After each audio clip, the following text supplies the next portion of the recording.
Welcome back, friends, to Occultists Anonymous and our Mage the Awakening Chronicle Into the West. Back with Craig and more Solace in Darkness shenaniganery.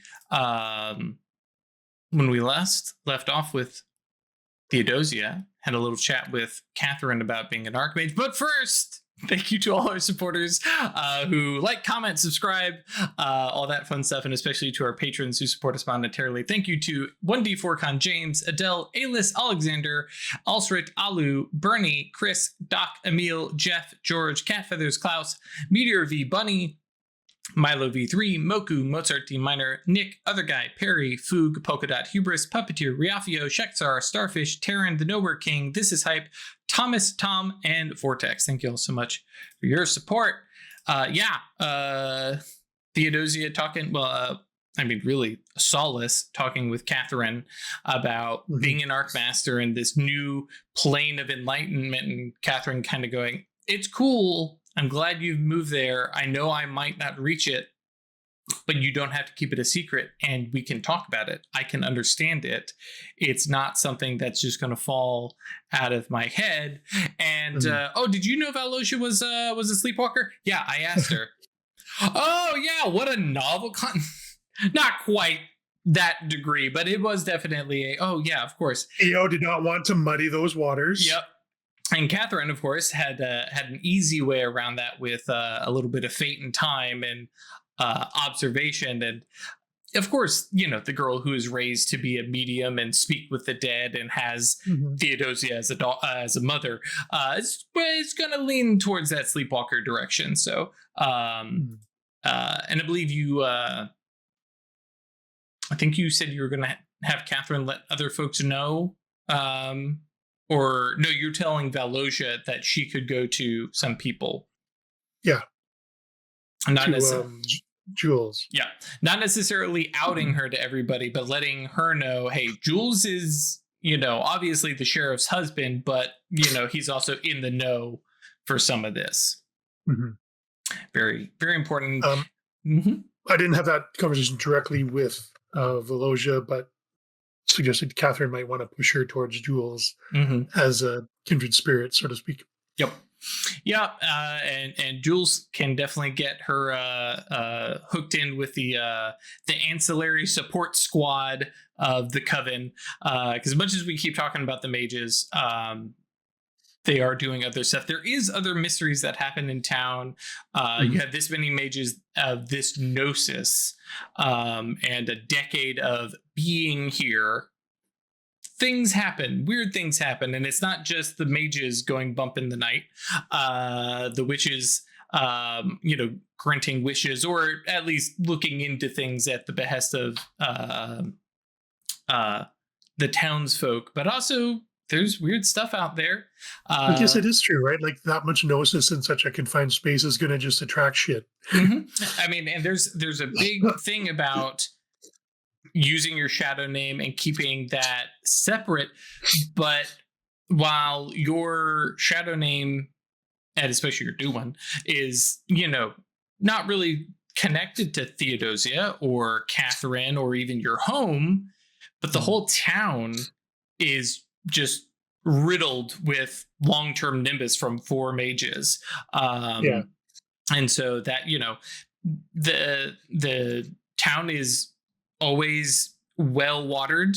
It's, it has this non-issue of communication, especially when Legba is in town, but even when he's not around, people still manage to get and convey stuff to one another. Like, these things come back, and there's going to be weird stuff about that too, because sometimes people who do not speak the same language somehow understand each other, and not even Legba's not even in town. It's just we get each other, and it's just like, how did that happen? Or am I suddenly fluent in, Spanish?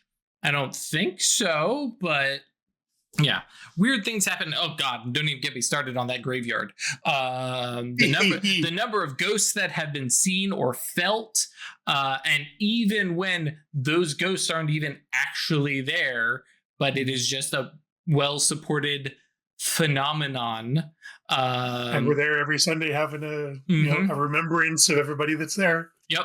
And so, people, ghosts who are not here or never existed still get felt, and people feel like they're there just because that nimbus has built up over time. And I do still think that the Stokes house has an abnormal number of like crows and or ravens. Yeah. And yeah, the paint always looks like weathered, and well, even after a fresh whitewash, like the next day it's kind of and that's where I go back and forth, because it's like, does it, or is it always pristine? Because like for All Solace in Darkness leans into I'm a witch, you got a lot of the matter stuff that you were doing for a long time, and fixing stuff up, and all your furniture was well made, and so I wonder. But the thing I come back to is like, even though she was avoiding it for a long time, death was where her heart was. Yeah. So in my mind, her house always looks like the Addams family sort of intimidating place. Yeah. Yep.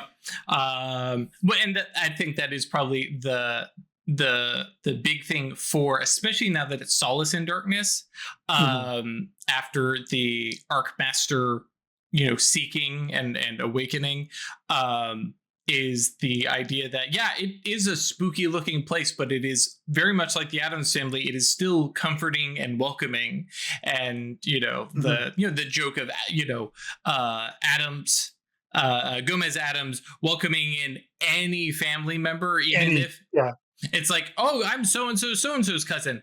I've never met you or heard of you in my life, but I believe that you are an Adams. Come on in, and just be more like the Addams family. Go ahead. One small retcon. One of Theo's, in my head anyway, biggest duties was helping people with transitions in the town, and like honoring the passage of whatever, and then when it's over, like, okay, now where do we go from here? Kind of like bridging people through that. So I wanted to. I missed out on this when I was talking to Velosia, but that was going to be like the main thing, is to help people with their transitions. Yeah. And not just, and you mean beyond just somebody has died, but also the like, okay, hey, a new baby has been born. Okay, what are we doing? How are we taking care of them? How are we getting them set up? Preparing them for this new phase in their life, kind of thing. Yeah. Yeah. I'm quitting the mines. It's too hard on my back. Okay, great. Where are you working now? How are you going to support the family? We can help, but you can't just sit like a bump on a log. Weird fact, though, that people like to work. Yeah. It's funny. Yeah. We just got to, help them. Perfect. Okay. Unless you have a problem with it, we're going to pick up in the underworld. That was right where Theo was going when she was done with that. Exactly.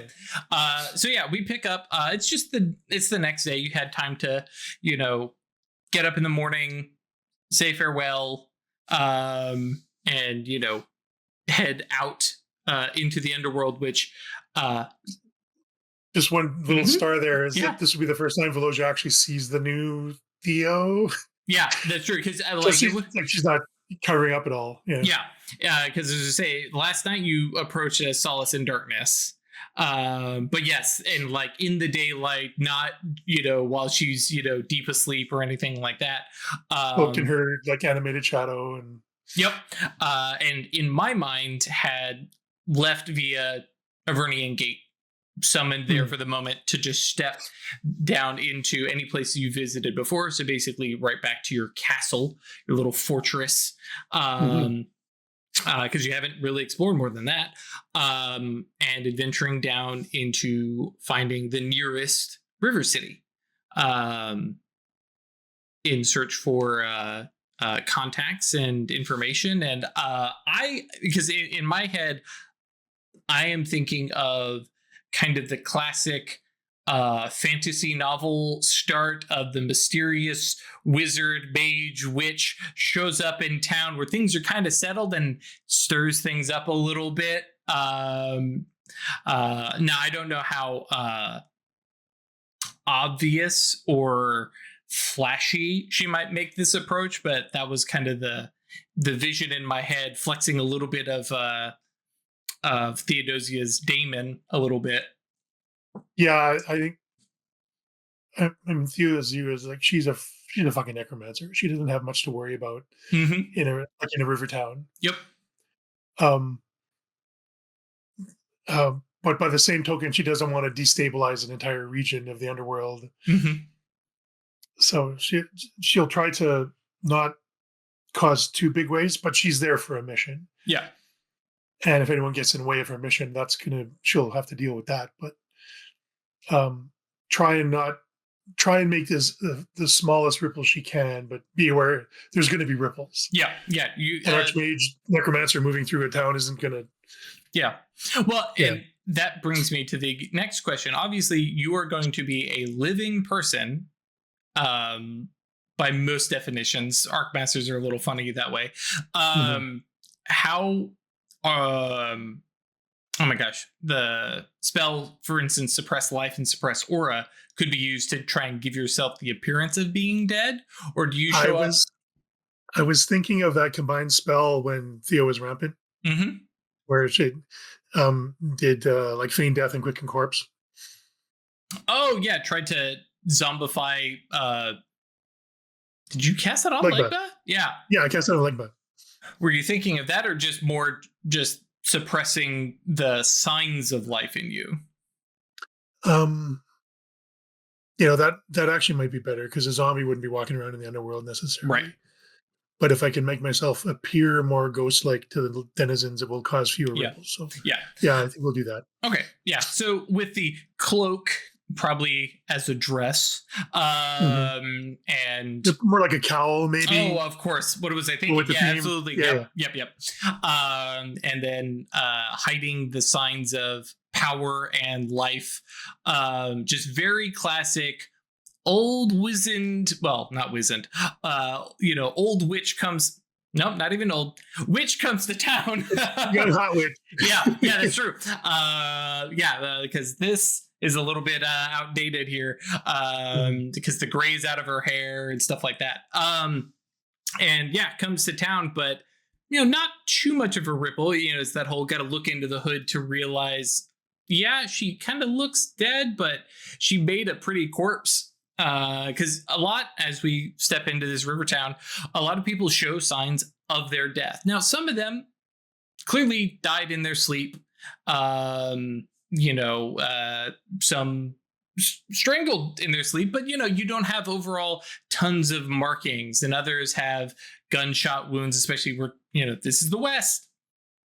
So we have a rough life, and some of these are people who have been dead for decades even, and show signs of plague, disease, wild animal, any number of stuff mixed in with people who look like they are probably a ghost because they died in their sleep, a heart attack, something kind of mundane, we might say, and just had a thing left to do and they just didn't have a chance to do it, or their time passed up, and as a ghost, that anchor has disappeared. Their family moved on, the house burned down, whatever, and now they're here looking kind of human.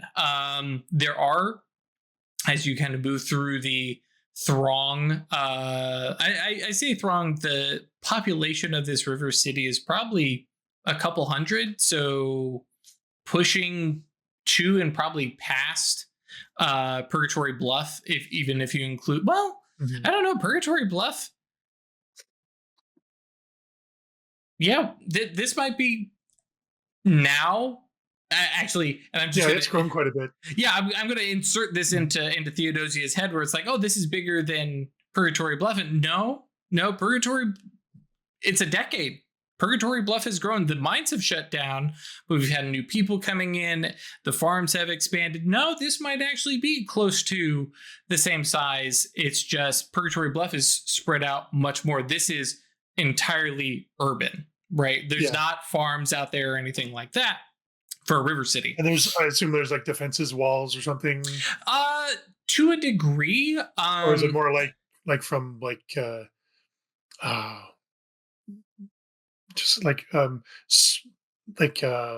Fallout, yeah, just like all corrugated steel and patchwork literally, crates and yeah, okay, that's literally what it's thinking, because everything that's down here is detritus. Everything that's come down from Avernian gates that's been pulled through, and it's all wreckage and broken things. So everything that people build is built from whatever comes down from above, and that's all the stuff that has died one way or another, including buildings. So when an old house is finally burned down, the ghost that it leaves doesn't last long and gets pulled into an Avernian gate.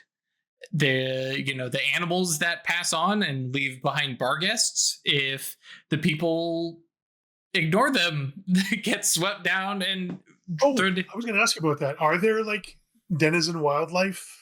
Yeah, bar guests are really overall fairly rare in the fact that their passing has to cause a integrity loss in somebody, and that is what is necessary for them to leave behind a ghost, a bar guest. So yeah, like these are things that would these would be animals that pass away. Somebody feels very, very strongly about it, but eventually that anchor goes on. In many cases, that's going to be, well, the owner finally passed, the dog is no longer haunting them, doesn't necessarily have a good connection to the home or something like that, probably only has the one anchor, and so the Avernian gate pulls it down, and now it's, if Fallout, if some stranger happens to be like, come on buddy, I'll feed you, then yeah. Otherwise they might be kind of more of a feral dog situation, or they get pulled into the underworld and become part of the wall and stuff like that. The same thing that happens to some ghosts. I'm just thinking to honor Legba. If I find a bar guest, I'll see about befriending it. Yep. Hey, come with me, we're going to go to my golden road. I'm going to drop you off with my buddy. Yeah. Yep. I think more for having an ally in the underworld temporarily, but long term, looking to build a partnership like that. Yeah, sure. Now, and to be fair, bar guests they have the same intelligence as a dog. Sure. So you won't have like a companion, but yeah, a little buddy to tag along, absolutely. And then mixed amongst these, hodgepodge of dead people, you also have some geists, and I'm referring to the rank 3 types of beings. Go ahead. And my understanding is that the longer somebody's been dead, the less human they are. Depends. So geists, and as you see them pass by, and probably from your speaking with the Sin Eater, who is bound to a geist, these are people who are just so fed up with the grind of trying to stay alive in the underworld, because there's no passive regeneration of essence the way spirits can hang out in a place that is like them and gain essence. Undead do not get that. Now, some undead, I say undead, the ghosts, if they're remembered, that can give them essence. So for a while, even if they've lost their anchors and have come down to the underworld, they may have a good bit of essence that's going to keep them up if they were well loved and cared for, and people keep thinking about them. But eventually that's going to run out. Now, within the Spanish culture, for instance, we had the ofrenda, and we had the annual, Dia de los Muertos, and this is why Theo has that picnic every Sunday. Correct. Right. Which helps those people, and Dia de los Muertos is going to be a once a year big boost. But people are still going to fall to the wayside. Guys are the ones who give up on that and go, okay, I'm going to take on some of the underworld, make this home, by taking the forbidden sip and drinking from the rivers of the underworld. Which, I mean, we talk about some of the rivers, Lethe and losing memory and losing yourself, some of those things. But you've also got like Phlegethon, I think, is the river of fire. Yeah, just dip your head down in there and come. Yeah, all of them do intense amounts of damage. So a lot of ghosts who try this are just gone. The ones who come back become the archetypes of the dead that we think of, and those are geists, and they stand out far more than the others who are just ghosts. They just look like people that have died. These geists are archetypes, the bride in winter, the strangled man, and any of these things that are just icons of death, and because they're part of the underworld, they regenerate essence, but they're also less human. So yeah, there's something to be said about them, and you can spot where they are because they have that like ring of people that are trying to avoid them, and for the most part they are going about their day too. And then here and there, and this is also a throwback to the Rookery, you have a Reaper, and you would not see them, but they're out there. They look like ghosts, but then they have a Reaper mask that they put on and become a Geist and do the underworld's bidding, where Geists they've taken on a part of the underworld. To resist it, basically. Some do get really twisted and just become part of the underworld, but some become a Geist and then try to bind to a Sin Eater, or whatever it is they want to do, because they're not quite human anymore. Reapers, however, are like, haha, I'm going to put the mask on and I'm going to go up to the surface and I'm going to find ghosts and I'm going to drag them down, because they're not supposed to be up there. They're supposed to be down here. And they will go destroy anchors. They will harm people to end anchors, or they will just grab ghosts and drag them down. There is some definite like bounty hunter, slave catcher vibes to Reapers. And technically, and this is something that Solace would not know, because I don't think a Sin Eater would know, but you get enough powerful Reapers in an area, they can go up and take an entire section of town and drop it into the underworld. So they are nasty, and they are kind of the proof that the underworld doesn't just suck, it actively hates and destroys. But yeah, that's just a little background of the underworld. For Theodosia, for Solace, as you walk past, you have people kind of bumping into you, shuffling by, and a lot of it does look like a town. The industry here is a little bit different. You have people who are fishing things out of the river carefully. You have people coming in from outside, trying to bring things that they've scavenged up. And you do have guards. You do have people on. Good. Oh yeah, you have people on guard for Chthonian beasts, things that were never born and just want to destroy people. And that's the big, get the town together. We're going to fight off these weird bat things, or this ugly crab thing that has crawled up out of the underworld or whatever. And those are absolutely inhuman, never born, do not understand them. They are the natural denizens of the underworld, and they don't like anything that's come from the surface. Yeah. Okay. So I guess the local economy is all going to be around essence. Yep. Essence and whatever you can do to try and make your stay here less sucky. Yes, because it's going to be sucky. It's just there's degrees on the suck scale. Yep. So, and this is just Craig's lack of information, I guess. They're like watering holes, trade centers. Is there town-to-town trade that happens? Like, do people fish stuff out and then take it to a town somewhere to sell it?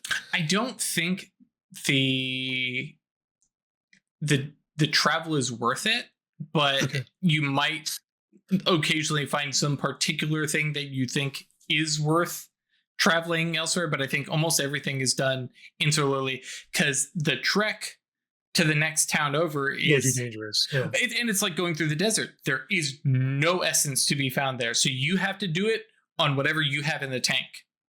Right. Okay. And all these river cities, of course, they're named river cities because they're plopped down onto the big river that's headed south and down into the underworld. Okay. So Thea's in moving through town, just kind of getting a feel for, because there's probably going to be a gang in charge, or give me a, I think socialize or streetwise might be an appropriate role. I like socialize. Okay. And presence? Sure. If you're being kind of open and upfront about stuff, if you're trying to be a little sneakier, we do manipulation. I'll go presence. Okay.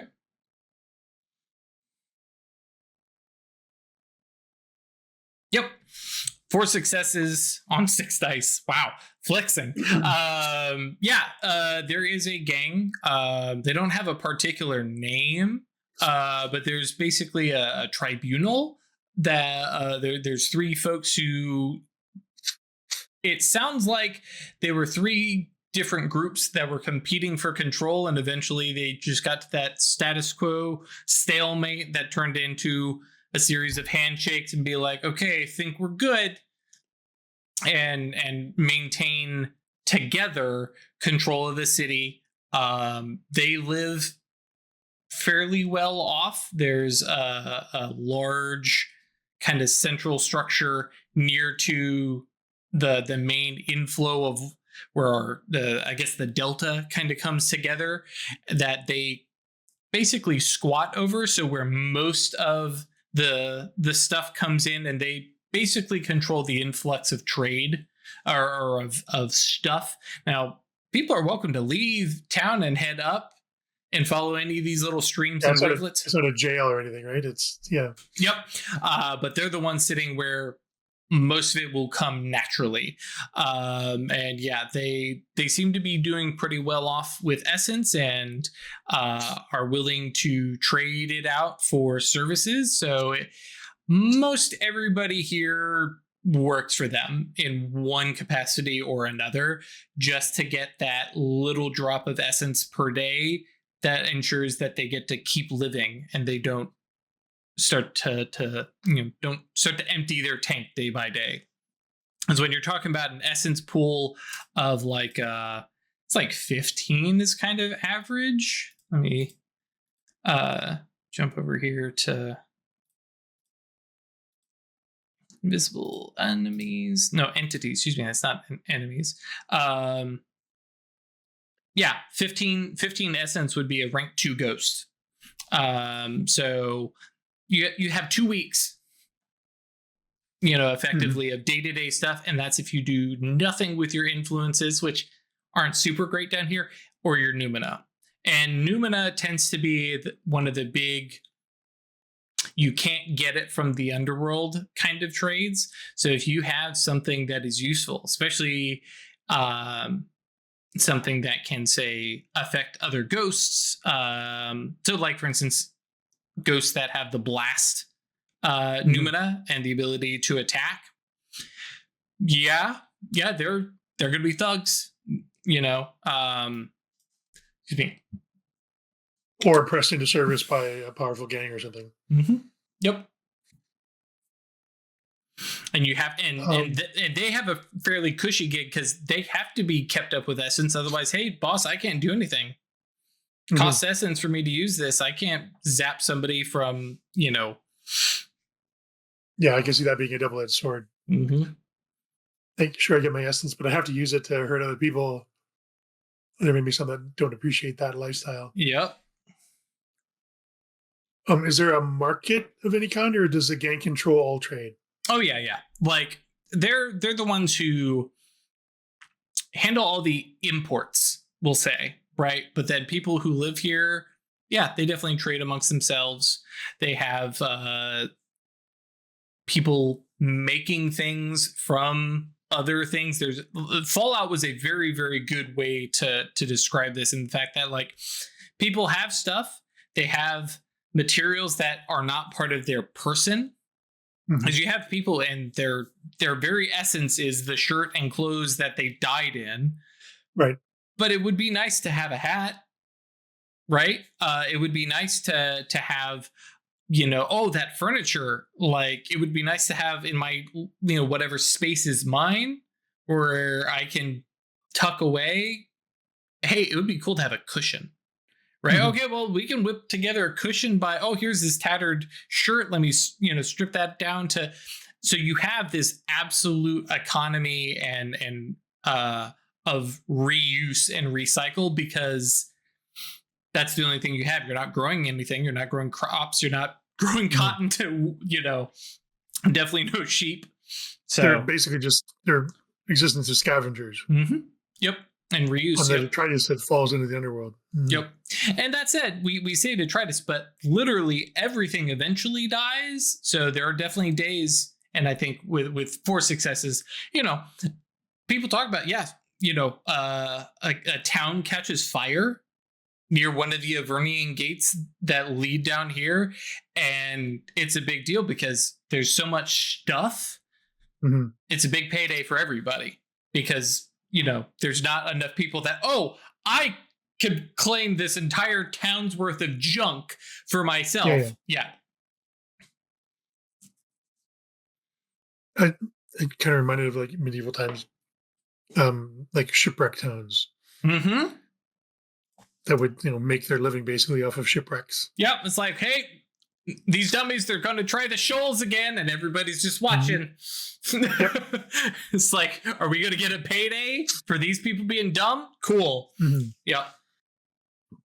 I mean, Theo's not being, I think she's not obfuscating what she's doing there, but I think she's not going to make contact with the gang, but hang out in the market and, just in conversations as she's like perusing stuff, and maybe she'll trade for a couple things or something, just as a icebreaker. Can I use mana as essence for folks? I would go ahead and say no. Not directly, but with the use of a spell, I'm okay with it. Okay. So it's going to be something that you're having to work now. In terms of trading, you can summon up ectoplasm. Yeah. And ectoplasm does have a limited duration, but it's a rank 2 spell. That's easy enough for you to create an indefinite thing. Yeah, so somebody wants a hat. Hey, here you go. Yep. And that you just pull out of nowhere. And so it's, I mean, compared to what you can do with matter, it's actually kind of fun that actually this is fairly easy to do with dead stuff. Now, it's not permanent, but still, if somebody really wants a hat, having a hat for a day or two, that'd be nice. Yep.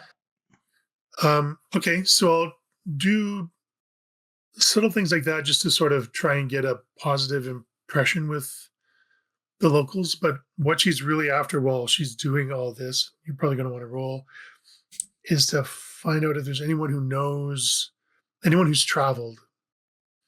I know I'm probably looking for a needle in a haystack kind of thing, but if there is somebody who knows of somebody who knows of some stories or something about travelers who have seen other parts of the underworld, because for all the spelunking and stuff that Theo has done, she doesn't really know a lot about the layout and things. So she's looking for information, and maybe she can phrase it like she's looking for an anchor, but not an anchor like that a person would use, an anchor that a place would use. Yeah, I think as you're trading and conversing with people and kind of passing out like the I'm going to look another way. Yes, I'm going to hand you a knife. I don't want to know what you're going to do with that knife. Surely you're going to go use it to whittle not asking questions. But yeah, a lot of people are giving you these weird looks. That's odd. Again, the witchy woman has arrived asking odd questions. But nothing like that up here in the river cities. Up here is basically barren nothingness between river cities.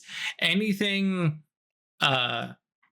more bizarre, it's really funny because the ghosts are telling you this. Anything supernatural like that would be down the river towards the dominions, where more oddities happen. But the only way down there is by paying the ferryman. I feel like Theo would know a little about that, but not necessarily too much. That would be an occult roll. Well, that's a specialty. What is your specialty?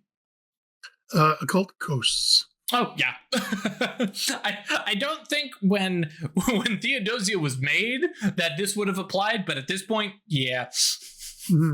It's been a while. What do I? Just a +1. Just a +1. And presence? No, this is going to be intellect. Or excuse me, intelligence. Why do we always use intelligence? It's such a long word when intellect works just as well. 2 successes on the 7 dice there. But yeah, you recall from your conversation with the Sin Eater that they mentioned it in passing, but that any Sin Eater, any one of the bound, can take the place of the ferryman so long as they are also paid to head down the river. So as long as you find somebody who's willing to be the ferryman, you don't necessarily have to go by way of the Chthonian beings. Now, of course, the Chthonian beings have very, very nice boats. The Sin Eaters are going to, find you a raft made of 2x4s. Yeah. But yeah, they can take you down, and I would say the limit of your knowledge is Sin Eaters bound can take you down the rivers, and beyond that are dominions and what you've already been hearing, where ghosts can live forever so long as they follow whatever the rule of that particular dominion is. All right. I don't suppose there happens to be a bound in town. Oh yeah. There's one, and there's some wry smiles, and they say you can talk to him, but he's not the friendliest sort.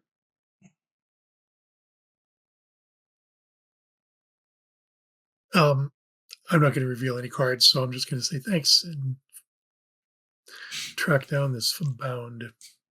All right. Yeah, it's easy enough. You ask a couple questions, and people give you the the pointed. Oh yeah, just follow along down that way there. And let me see here. I'm guessing that bound sort of exist outside the normal social structures. Yeah, because they are the ones who traverse between river cities. They're the ones who head up. And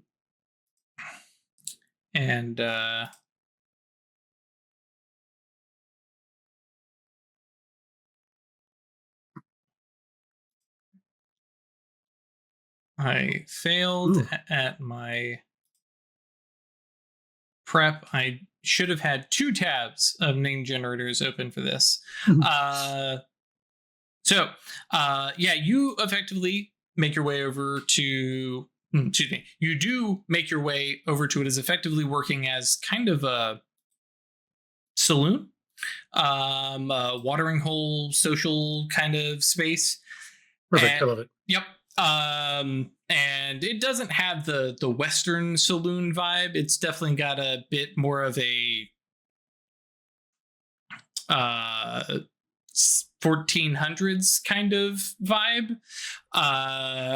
And you have folks sitting around drinking alcohol and other beverages from dusty looking bottles. Some of the stuff, you don't get in Purgatory Bluff. That's expensive kind of stuff because fell and broke, shattered into the underworlds. So you have, a variety of things placed about. You have furniture made from, again, more recycled, objects. Mm-hmm. And you have the kind of classic Western trope of a man sitting in a corner by himself with a cowboy hat, kind of brimmed down low, kind of peering at everybody. And there is a big chalk circle, basically carving out a corner spot, and he's just sipping away, and everybody else is sitting, but nobody crosses that line. Mm-hmm. And like you walk in and you're looking around and wonder, and yeah, with and with Death Mage Sight as well, it's like, oh, that guy is dead. He's also alive. He also has a soul. He's also missing a soul, and you're going, yes, that's definitely him. Can I see the Geist? Yes, because down here they're kind of visible. Overlaid. Yeah, they're technically within, but in my head, when in the underworld, it's harder to hide that they exist. So yes, you are looking at what looks like kind of your classic cowboy, but overlaying him is what looks like a Native American, like. In terms of clothing, bare-chested. He has a huge, it looks like an animal clawed into him, but the size of the animal would have been huge. It's like one single, gargantuan bear paw, just cross. So, just wound that just drips, and then down towards the bottom, there's a little bit of intestine kind of coming out. It's just, it's not great, and just. The Geist looks to be in excruciating agony and pain, but is also standing upright and kind of not bothered, and just kind of bouncer-esque hovering beside the cowboy, and has a large. We'll call it a spear, somewhere in the spear javelin range.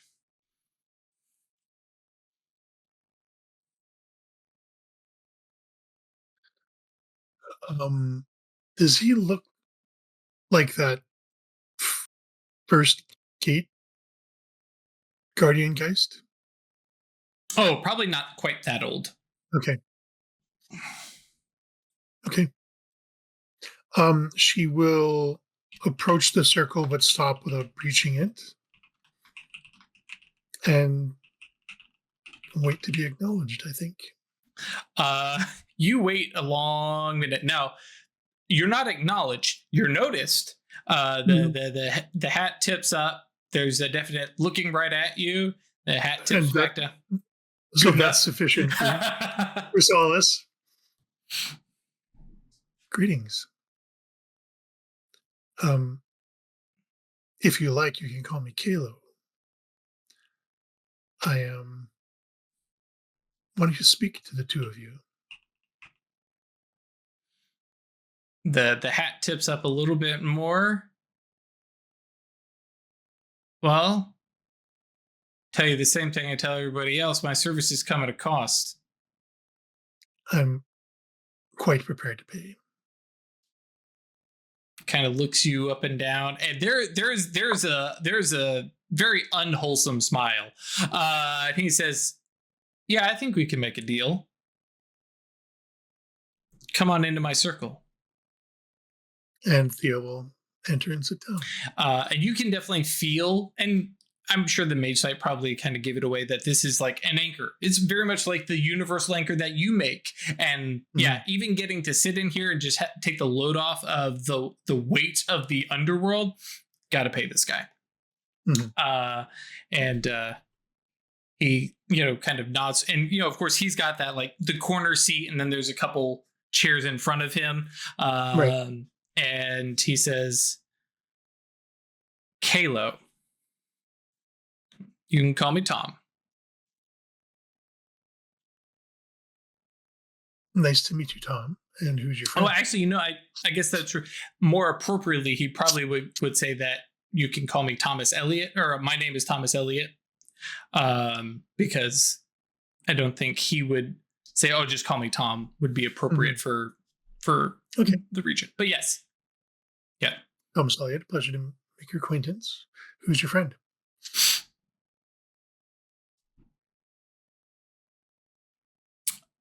I just call him the Weeping Hunter. He doesn't really talk much. Theo will acknowledge Weeping Hunter and give a small bow while she seated. There is a grimacing smile and a nod from him, but yeah, he seems more projection than actually there. But yeah. I'm looking for someone to drive a boat. Oh, that's a tall order. Do you have a boat? No, but I'm sure I can make one if I need to.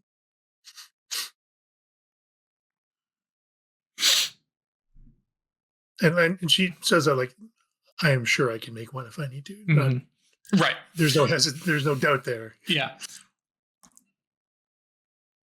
Well, if you have a boat or can make one, we might have a pilot for you. But that is a tall order, and there's no guarantee you'll be coming back up the river.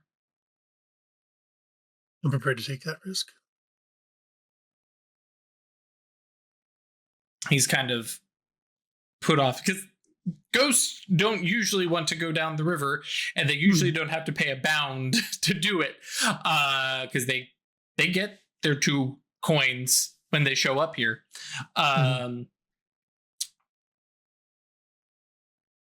You're different. Theo will just Solace will just smile. So I bet you can pay in more than essence. The terms are, of course, open to negotiation, but I have different means at my disposal to provide recompense, yes.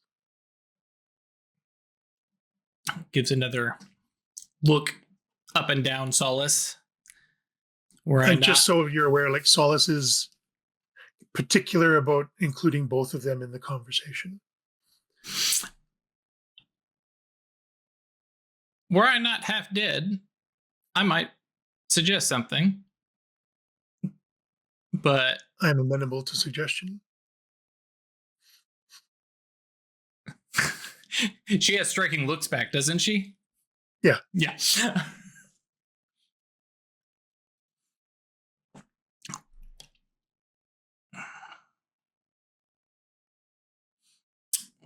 If you can make a boat, what else can you make?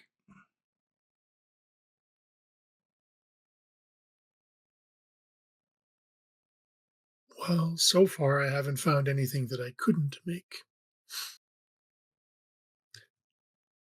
The longevity of the creation is the thing.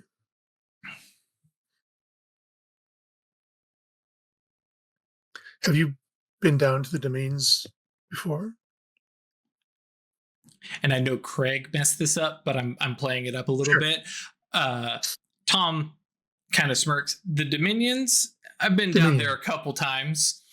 Yeah, it's not really a place for anybody except the desperate.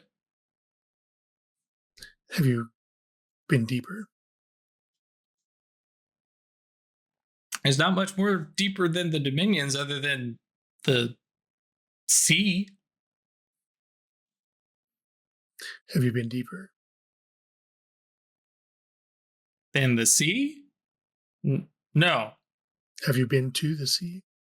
I've been to the edge and I've seen what happens to things out there, and I have no desire to go out into it, even in a trustworthy, seaworthy vessel.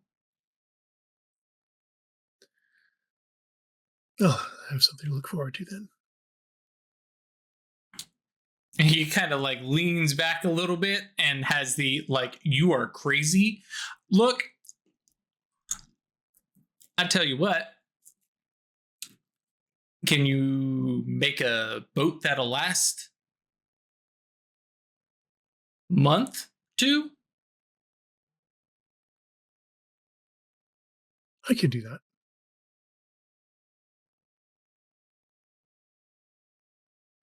Kind of looks into your eyes. It's going to last a month or 2. And if you would be so kind as to give me a persuasion roll. Sure. Because I know that you can do it. She knows that she can do it. But can Persuasion you... presence? Oh, yeah. Okay. I'm going to throw some willpower at this. Absolutely. 2 successes. Where'd that... Okay, you had 1 on that first 2 dice. But, yeah, he looks... If we shake on this, it's an oath to the underworld. Underworld is not going to let you renege on a deal. I have a great deal of respect for oaths. All right. So before we shake, I just want to clarify terms. You will take me to the dominions, perhaps as far as the sea. In exchange, I will give you a boat that will last for 2 months. That is the terms of our deal? I will take you to the edge of the sea. I'm not taking you out onto the sea. That's fine. Maybe we'll have another deal at that point. Unlikely, but we'll discuss it. And then he spits in his hand and offers it to you. I spit in my hand and I take it. Yep. And like there's a snap there that is very much the underworld, because you have just paid your ferryman, and the Weeping Hunter like seems to like feel that and kind of like steps forward from the wall a second before Tom stands up. He says, "Well, guess it's time to go." Theo will, or Solace, get in my head. Solace will rise. He motions to... Go ahead. And I think she'll take the lead and head out. Yep, he follows right behind you. You hear a shuffling, scuffing sound behind you and look back and see Tom marking away the chalk circle, and nods back at everybody and says, "See you fuckers," and heads down to the docks, which is basically just a big jetty over the... You know what? I wonder, what river of the underworld might we be at? Oh, hey, look, I'm on the page that says the rivers.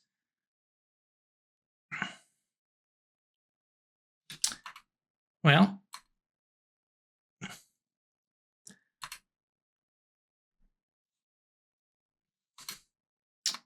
I know that they have a couple examples of rivers.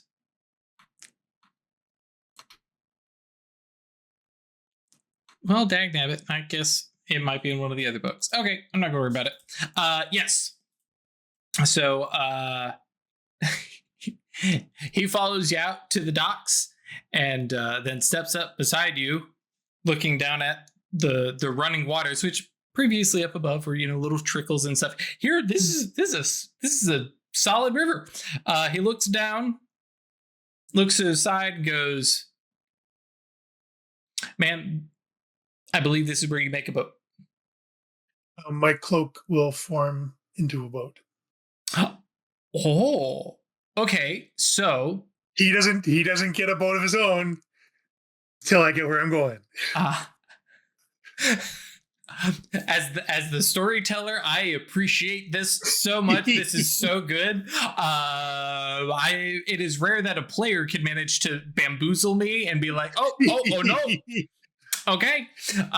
Yeah. So the hood and cowl fall off of you and sweeps down into not a particularly large boat, but it's just got to have 2 passengers. And then eerily, it just sits on the waters. Like nothing is mooring it. There's no rope or anything. It just sits there. And Tom kind of looks down at it, looks at your cloak or where it had been. Reaches down. Naked. Oh, or could it do both? I don't know. I was of the mind of it being just one object. An extension, sure, okay. Just because.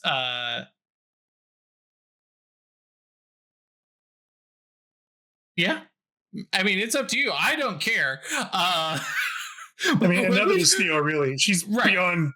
Oh yeah. Worrying about that and I mean, she's an arc master. Technically, she can, when she forms her body and returns, she could be wearing clothes. So, he is quite distracted. But then kind of reaches down and touches the boat, which appears solid, but it's a shadow. So you have that whole like lack of depth perception, and like so it's the Vanta Black boat, yes. Right? So you're looking into it and it's like it just looks 2-dimensional, reaching it down and feeling it, and he's like, well,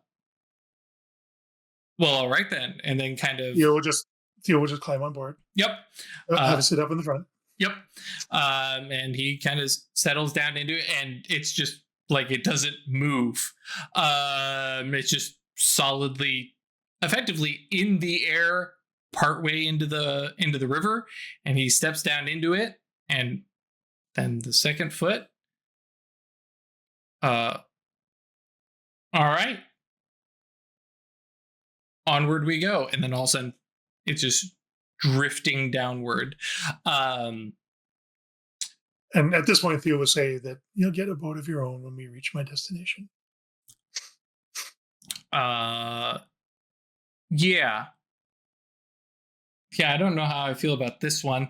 And like, because I'm sure like the edges, the siding is like paper thin, right? But it's rock solid. It's just. And that the edges would be like a little bit indistinct, right? Because it's shadow. So it's not like there's a hard form edge or anything.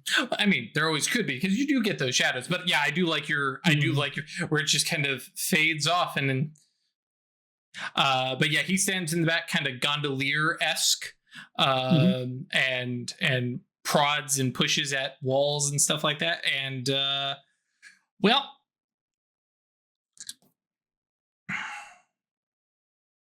he's gonna roll now.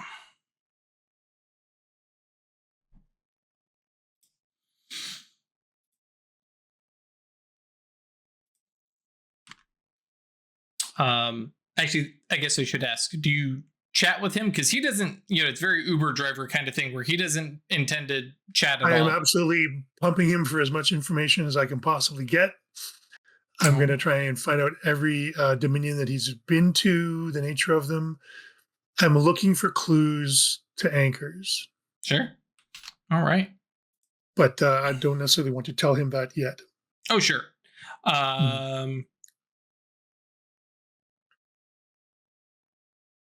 He's the only one I've met so far that's actually traveled in any sort of meaningful way. Sorry, doing math in my head. 6. 2 successes, no problem. Okay. Yeah, so even considering the conversation that you have with him, the travel down is smooth. You see honestly, especially because you're not dead and this is not, your final resting place or anything like that, you get to have the more tourist appreciation of some of the weirdness of the underworld. The river ducks into tunnels and comes out into big caverns with bizarre creatures or weird flora and fauna that are just very clearly underworld and very clearly like, yeah, I wouldn't want to try and eat that, but it looks pretty, right? And then go ahead and give me a probably persuasion check to get him to open up about any of the dominions or what he has seen. I'm expecting I'll have some time, so maybe I'll conserve my willpower.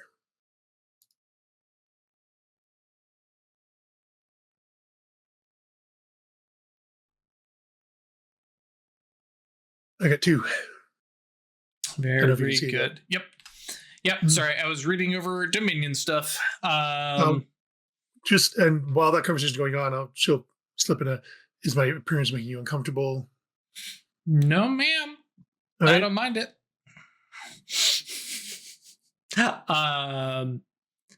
Let's see here.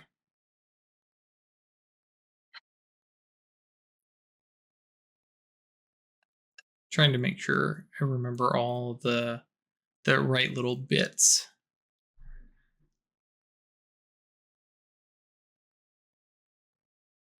All right. Yeah. So he's seen some dominions. He'll admit he's never been inside one because he doesn't want to get locked away. But there are definitely some tempting ones where he an ordinary ghost who couldn't just return back to the land of the living, where it would suck, but it would suck less than how some of the people live in river cities. Some of the people who are just like, the beggars effectively, who are, on their last bits of essence, and, could fall to the clutches of the underworld any day now. Yeah, I'd pay my 2 coins and head down and find a place where I know I would have some kind of continued existence instead of, and he reaches over and thumps some of the cavern wall. And I presume you can still see the occasional remnant of something in the wall. And it's very much like looking at clouds and where you see a shape and you're like, am I imagining that, or am I actually seeing, a face that over eons has, what was, a human face has now been stretched in multiple different directions. And now is that, the natural veins and striations of stone, or is that actually a face stretched into inhuman proportions? Yep.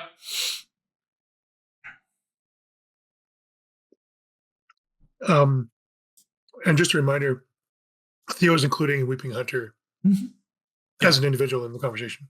Yep. Yeah, Weeping does not appear to respond to anything verbally, though occasionally as Tom is talking, he'll nod or make a facial expression.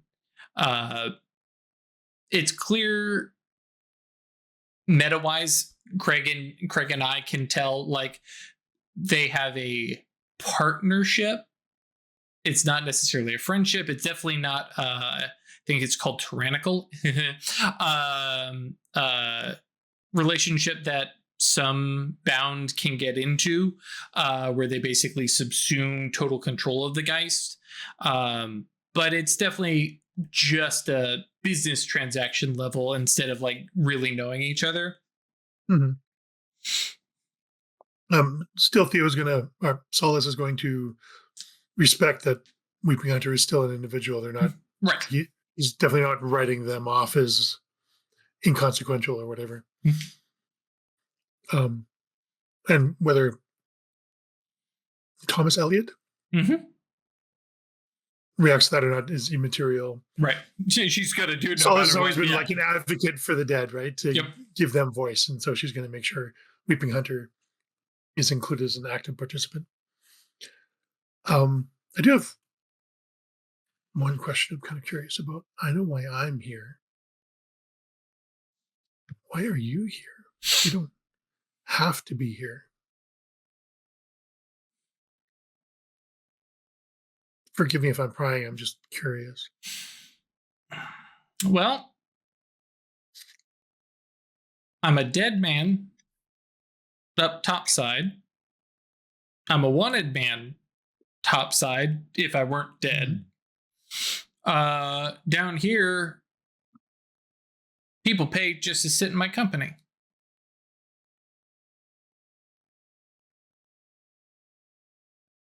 Thank you for answering. No, easy enough question. I'm not ashamed of who I am.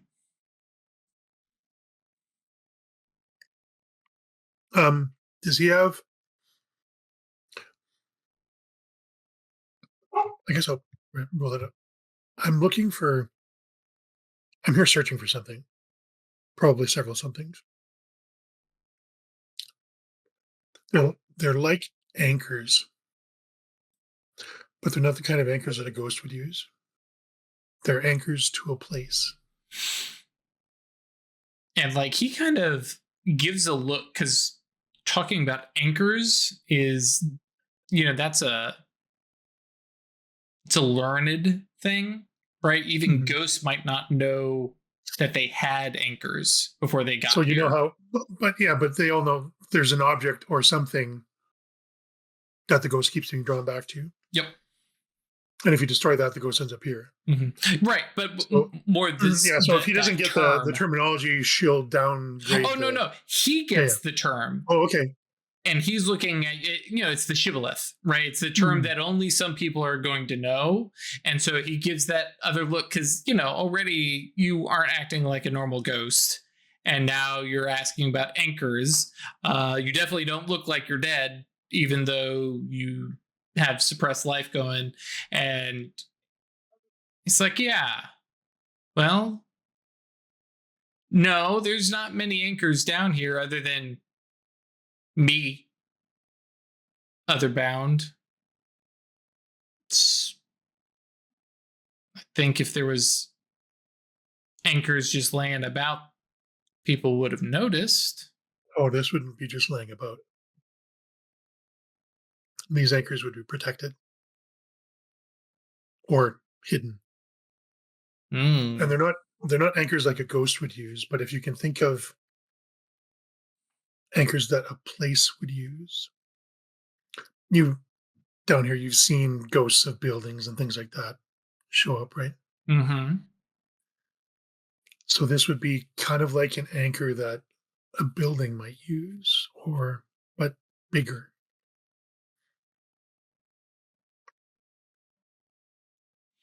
Interesting. Like if the ghost of Babylon had an anchor. Kind of sort of the vibe I'm looking for. It kind of leans back, and it's clear like you have hit not necessarily a nerve, but it's that good like gets you thinking kind of question, and he kind of leans back into the prow of the boat. Bow. He'll be in the stern. I'm in the prow. He's in the stern. It kind of leans back into it, and like still occasionally like reaching out and kind of nudging to just try and keep the boat in the center. And well, I haven't seen anything like that, but if you were looking for something that's protected or hidden, Dominions are a good place, but they got to follow the rules. Otherwise, tableaus. I'm looking for a tableau.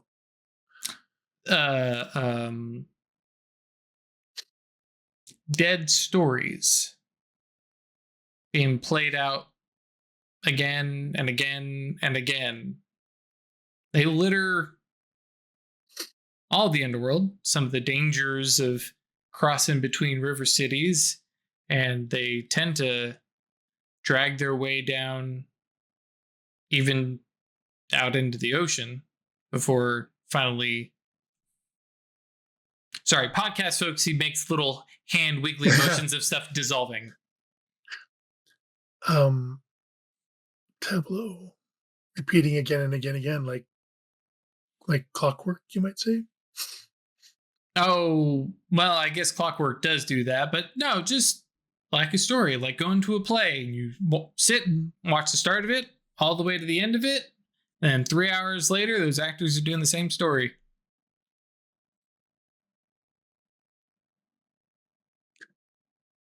That might be worth a look if you know where one or two are. I can tell you where some were, but I don't know that they're still there.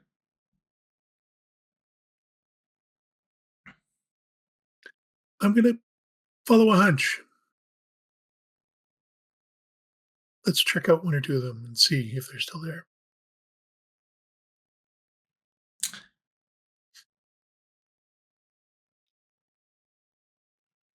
I think Tom nods from the stern and goes, "Sure, I'll tell you where they are. At least last I saw them." Actually, I think he even says last we saw them. But you're only paying me right now for a trip down the river to the ocean. If you want more than directions, well, we're gonna have to renegotiate. So let's renegotiate. Kind of leans back, a bit of a grin. It's like, well, I've got a boat.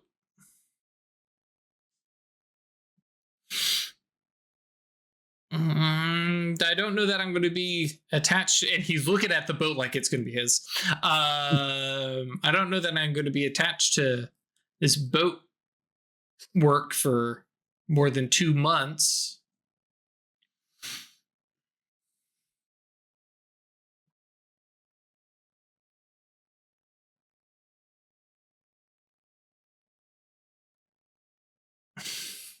Can't make any keys, can you?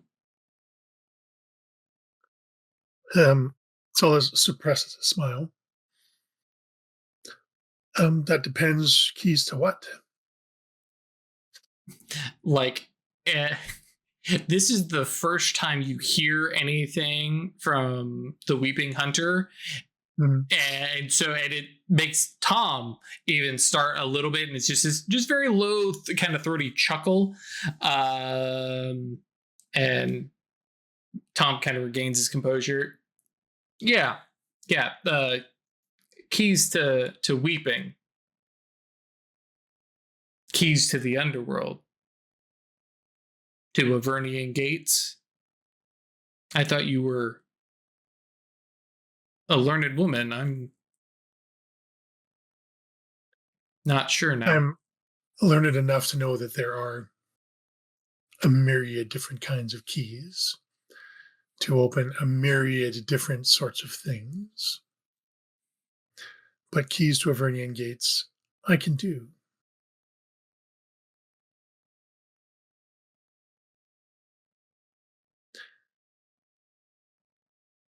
That's a dangerous thing to be in possession of. Well, I've already got a couple, but more are always useful. I'm more thinking of a dangerous thing to be in possession of in terms of what could be let out with one. Oh, sure, but I'm abound. We have a kind of responsibility to the living and the dead. Solace will suppress a chuckle. Do you now? Sure. Just right now, the living won't be dead, so here I am.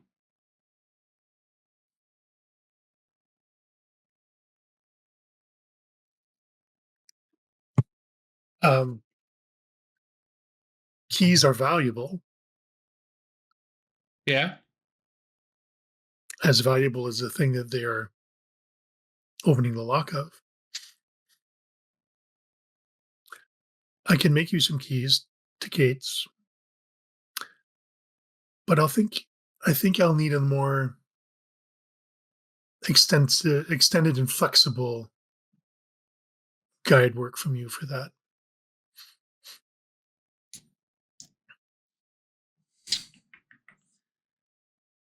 I'm gonna make sure I use the right terms here. Where are my keys at? Yeah. Yeah, if you can make me a key of grave dirt, I think I'll walk you straight to a tableau. Heck, I'll give you a push in if you want. I'm thinking more than one, but let's do it a one for now. Sure, but I don't know if I'm going to wait for you to come out of the tableau. I mean, you want keys, right? Sure, but I don't want to be sitting on my butt for all eternity. I'm certain I won't get tapped in the tableau for eternity. Sure.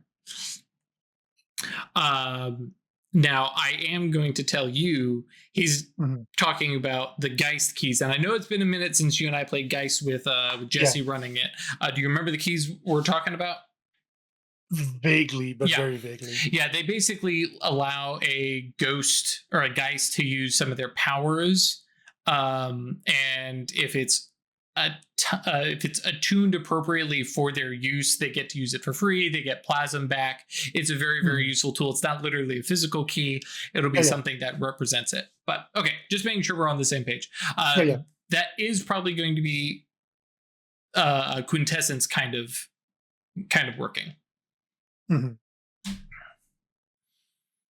Okay, so not just a key to opening a gate, but a key to unlocking Weeping Hunter's full abilities kind of thing. Yep.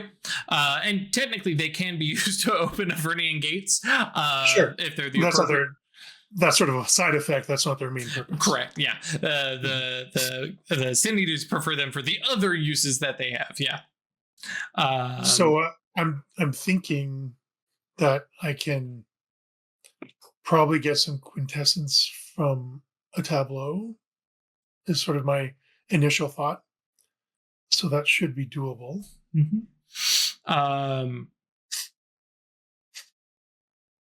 Now, actually, I'm looking real quick because it's been a minute since the release of Imperial Mysteries and Geist. So I'm actually looking to see if they have any suggestion on heck, it's been Mage came out before Geist, 2nd edition, maybe even 1st edition. So I don't know. Ghostly Numen. Oh, there it is. Keys. All right.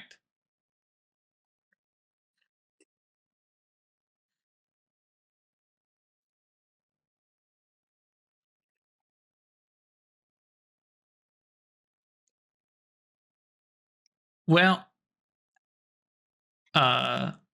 you might have actually just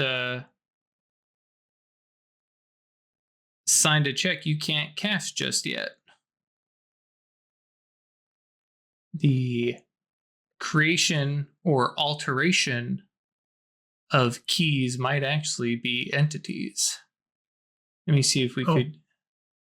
Let me see if we can get around that. Oh, you know what? If you can imbue a magic item with Prime 4. I got Prime 5, that's no problem. Yeah. Because I think you'd probably actually make it outright with Prime and Death.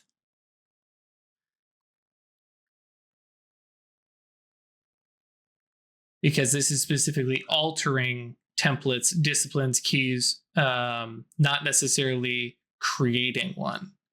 Mm-hmm. So that would be a key, as in like the key of grave dirt was changed. In this case, I think it would be creating a key. Well,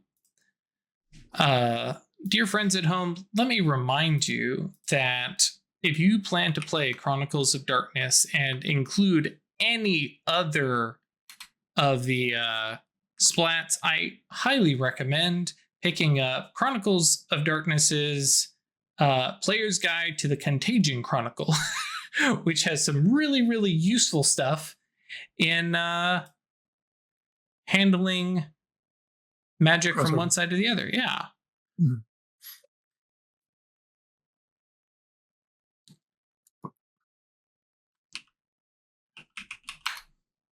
Space can study keys as key Sovereignian gates. Keys provide yantras. Huh. Well, actually, in this particular case, I have been let down. But I'm okay with it. I've played this game long enough, and I don't think that Thomas Elliott is going to abuse your ability to create Geist keys. So I'm good with it being just some actually kind of mundane level of creation. Okay, cool. Sorry, carrying on. So Tom says, all right, well, 1 key per tableau visited is a decent deal to me. But I'm only going to hang around for, I don't know. And he kind of looks back over his shoulder at Weeping. A week before we leave you to the tableau? That sounds fair. Wonderful. And then there's a tap on your shoulder and he's offering his hand out to you again.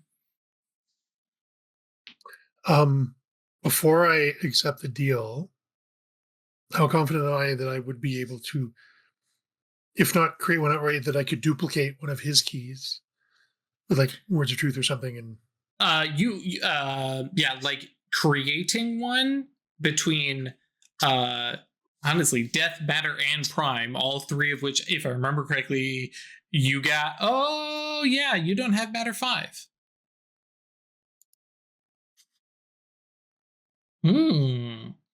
Yet. Yeah. So you wouldn't be able to create the physical form. So gosh, you would have to make it out of something. Okay. Yeah. Not a problem. So yeah, you'd totally be able to do it because the 2 big ones, the magical side of it, right, is going to be Prime and Death. You have Prime 5. Death 6 is for dynamics, which doesn't really come up here, but is for me the like I have extra mojo there. So yep. I just need to shape something into a key. He probably has a bunch of different keys that are not actually physical keys, but I'm totally anticipating Solace going, okay, scuff. But I can just like photocopy that enchantment and put it onto another object, right? Oh yeah, like it would be something where, I haven't actually looked at a key before. Let me see what you have, a bit of study, and then I can do something like that. This is well within. I just had a little panic moment where I was looking at Imperial Mysteries and I was like, oh no, you need rank 7 to mess with keys. I was like, oh no, but we can create fetishes for werewolf, right, with spirit. And I was like, you know what, this falls into that same kind of category. So right. Okay, very good. So given that Solace is comfortable, she'll be able to do it. She'll spit in her hand and shake his. Okay, very good. And he kind of leans back and goes, well, yeah, see, this is why I'm down here in the underworld instead of topside. Waiting for strange witchy women to come around and make deals with you? Witchy women or, just more interesting people? I'll follow that. uh and it is, an hours long trip down through the underworld, um following the river, and then eventually opens up to almost a reverse of the top side, where the top side was clearly like caverns that had been bored open and tunnel works and stuff like that into a bit more open space as the eons of erosion have worn it open. And now you have these great big rivers that are now churning and tunneling through the rock, and then all of a sudden it opens to an enormous, wide open field. It's a lot of barren terrain and barren rock, broken. But big sky, Yeah. or is it just a massive cavern? I think for you, you couldn't tell the difference, right? Okay. There is no sun, there is no moon, there is no stars, there's nothing up, there's no clouds, but you don't see a roof, right? Okay. So it's either an infinite darkness up there, or somewhere there is a roof. And like back behind you can see the stone surges up high, and it's like, was that a cliff to the top? What's up there? Or no, it must be a cap, right? It's one of those like philosophical questions that just, I wonder, and it's just not worth the thought, right? But go ahead. But that leads me to an interesting question then. There's no sun, no stars, no moon. Mm-hmm. Is there ambient light of some sort, like just from the nature of the place? I feel like, so like from Elder Scrolls in one of the Daedric realms, I don't remember. There's like flowing plasm, and it sort of gives off a glow. Yeah, kind of thing gives it light. Okay. And I think especially as a Moros coming down here, it has that weirdly beautiful vibe. For anybody else, it would just be more haunting and creepy. But yeah, like sounds, little slivers of, was that the remains of a ghost, or just a little tendril of a Chthonian energy? It's kind of a mixed bag. But yeah, I guess that is true. This entire time, it probably has been fairly pitch black, but literally with death and mage sight. I mean, between the solace of darkness, right? Right, and between matter and forces, mage sight, and death, obviously. But with just those two, just turning mage sight on, it's like, okay, well, I can see all the matter that's here, regardless of my actual senses. And force is doing the heavy lifting of lack of light, or whatever there is here. And yeah, the out beyond is this great big ocean that actually can't remember what the official description of it is. So within our description, at least, is whipped up with like waves, just kind of the slow ebb kind of stuff. It is active. It's not like the crystal clear, smooth, still as glass. Like small ripples. It's not like roiling right surf waves or something. Yep. It just has the erosion kind of look, right? They're just slowly wearing away at the sand, and the sand itself, of course, is rock that's been eroded. It just has that it's appropriately Moros, it's just time and everything transitioning and moving on and changing, and then here and there are dots in the distance of color, light, some straight up look like fortresses. Others are like actually kind of like, well, I will say, because one is one of my favorites, so we'll throw this Dominion in there. One looks like the orange yellow flames of like a forge at work, and different little spots here and there that you can kind of see in the distance. That is very much the beacons or, lights for moths. And Tom, runs the boat cloak shadow aground and says, we're here. All right. She'll climb out and wait for him. When he's safe on dry land, then her dress will reform. Yep. And there's a little tisking sound from him. And he says, before we go further, I believe you owe me a boat.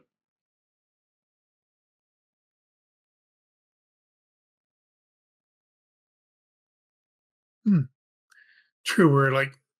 We're at the ocean. If you would prefer, we can get out to the ocean. But for me, it's there's the ocean. It's a half mile down. But he definitely has an aversion to getting onto, for the meta knowledge, onto the ocean that dissolves people into their component parts. Okay. A deal's a deal. I wonder. Because he's not going to want to carry it with him. Nope. And I want him to be guiding me for a while. Now, that said, without Craig doing as the storyteller, as the DM, how do I want to make sure this is... You just leaving this thing parked. It's not like it's I was thinking I might give him like a collapsed boat that he could activate. Well, or literally just one, because you don't need a big boat for sailing up and down the river. Literally one of those like traveling collapsible boats, because I would be very surprised if they hadn't developed similar ones within this era. You're probably gonna want a spell roll. I'm thinking like a la foldable boat from D&D that you can like put in a backpack. Yeah, that's exactly and then what it folds out to be like a nice size skiff.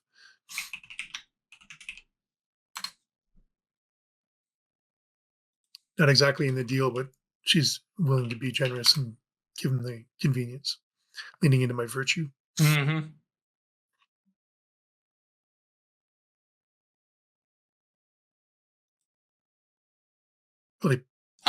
Perfect. The berthing collapsible lifeboat was patented in 1854. So yeah, that would be more or less what you might have whiffed up. Demonstrated to Queen Victoria, the Prince Consort, the Princess Royal, and the Prince of Wales. Still pretty big when they were folded. Oh, sure. I'm thinking it's something you can put in his pocket. I'm willing to spend a little juice on this. Yeah, absolutely. Sorry, just reading this. Apparently, the Prince of Wales commented that, well, it looks like something a cannonball would go through easily. The inventor asked him what cannonball would not what a cannonball would not go through, and Queen Victoria was reported to have been greatly amused. Okay. Birth and lifeboats. Well,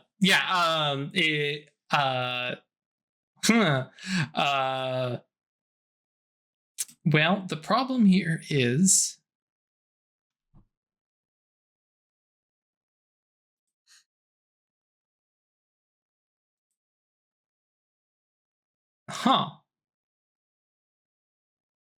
I'm thinking of something with prime and matter. Yeah. Outright just matter, honestly, could handle this. I was just thinking, would this be something dynamic? But no, you just want something that can collapse in on itself. Yeah. So down to a cube that he can put in his pocket. Right. And then speak a command word, it unfolds into a boat. Like self-organizes. Sure. Okay.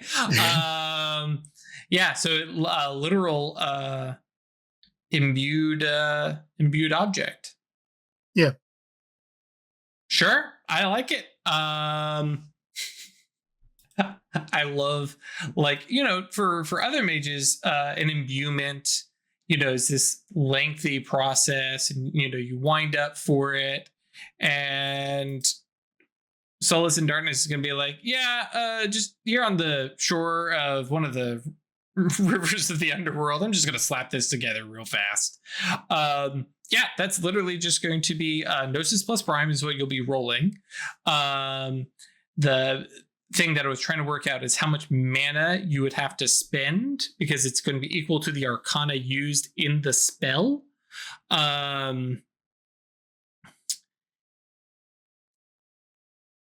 And if we take for granted that you could just summon ectoplasm out of your nostrils or your mouth to handle the matter side of it, that's going to be... I mean, I could just use the stuff of the underworld too, right? Oh, yeah, that's true. We don't care the fact that it's made from stone. We're already making it collapse. Sure, we also make it float. Because that would be matter 4 as well. So matter 4, and then prime 4. Wait, do we need prime 4? I got prime 5, so that's not a problem. Right. I was thinking on the Arcana involved in the item itself, which is basically you have the boat that you have shaped just with a generic spell, and then giving it the ability to float would be matter 4, and then collapsing on itself would be matter 4 because you're changing it. So literally it's just 4 mana to create this. And then Easy. you'll have to, depending on your success, whether or not you need to relinquish it with a dot or if it'll be free. Extended test, you need Arcana dots in all imbued spells. So 8 successes with your Gnosis plus Prime. We'll get there eventually. Thank you for your patience, folks. It's been a little while. Yep. Okay, Yantras. Nope, because this is an imbuement, not an actual spell cast. Oh, okay. Yep. So just straight Gnosis Prime. Yep. Willpower? If you want. I need how many successes? 8. If you get a exceptional success, you can relinquish the spell for free. So,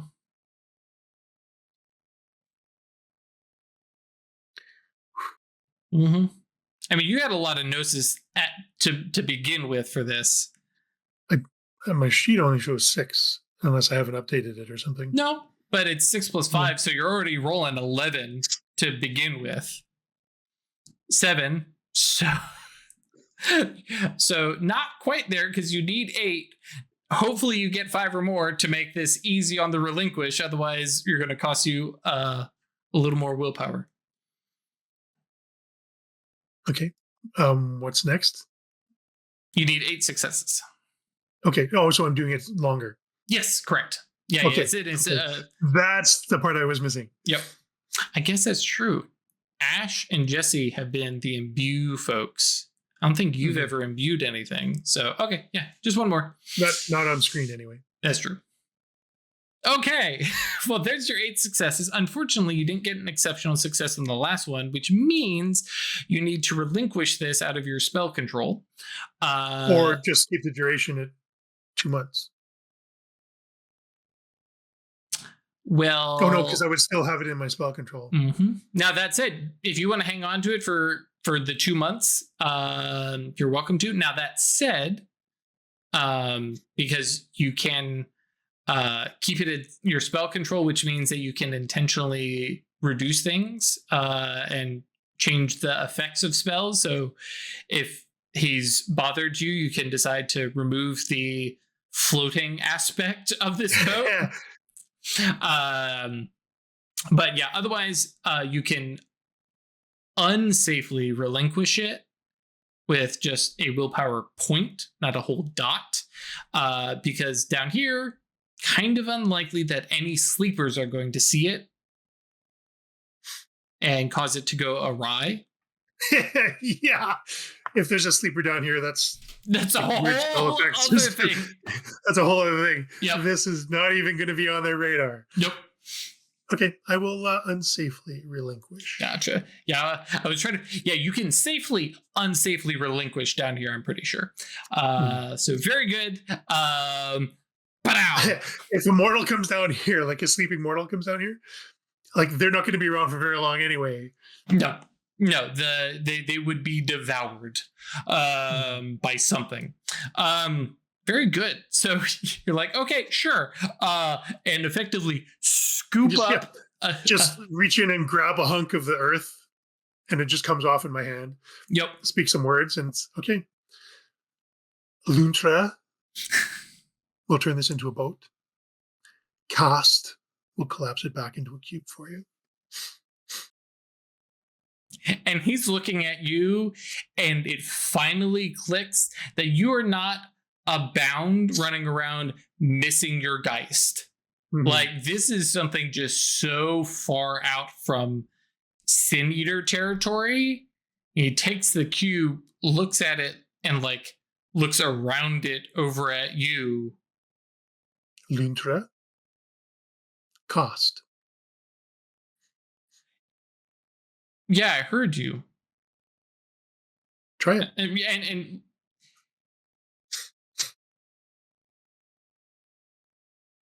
so what are you?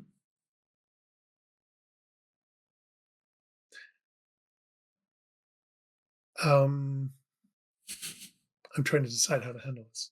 Because there's a couple of different ways it could go. Yep. I think that shadows are just going to get a little deeper. The darkness from the cowl will... Would you say you flare your nimbus? Not exactly, but I want to give him a clue that there's more going on. But in response, Solace will say, a girl needs to have a couple of mysteries. But absolutely, you're a clever guy, and I'm sure you'll figure it out. Yes, ma'am. And sets it down. Luntra, cast. And it'll last 2 months. Yep, but there is one thing that you need to know. Don't let any lost for word normies see it. Perhaps you say living mortals. Sure, yeah, living mortals. As your daemon is like, don't let any living mortals see this. Yeah. Okay. And like packs it away in the knapsack. Bad things will happen if you allow a living mortal to see this. Understood. Okay. And like when you say that, the idea of like bad things happen when living mortals, like there is a, and verbally there's a capital B, capital T. Yeah. There is a hitch, a slip in his guard, and like the idea that like living mortals might be affected, like gets past that like exterior that he's put up. So he's out. All right, well, don't expect I'm going to see many of them down here for fairy work, but understood. Tucks it away in his bag. Says, "You ready to hike?" And kind of looks down at your, now he knows, bare feet. Yeah, Solace has nothing to fear about any material that she would be walking on anyway, so that's fine. All right. And begins walking forward, and you watch as the Weeping Hunter kind of shifts, and like he's always stood like almost adjacent to Thomas Elliot, but now he's kind of moved into the front and has just a little bit of that like stalking hunting expression, his head moving a little bit more, and very much more in his element as opposed to talking to people in an interaction and stuff. Sure. And I imagine you are walking more or less alongside Thomas or behind him. Yeah, alongside. Okay. And there's definitely a couple like askance glances as he's, again, trying to figure out what you are, who you are. There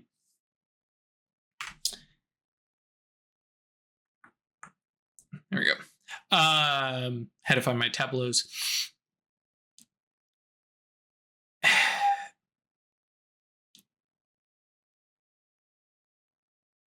So you really are a witch? That's one word for it. Thought you all had brooms. I'm not a hedge mage practitioner of fallen magic. with the little like cheerleader sounds from inside of her Oneros. Yeah. Very good. So yeah, as you follow Weeping Hunter, who is basically just like a step or two in front of Thomas, and their steps are in sync. But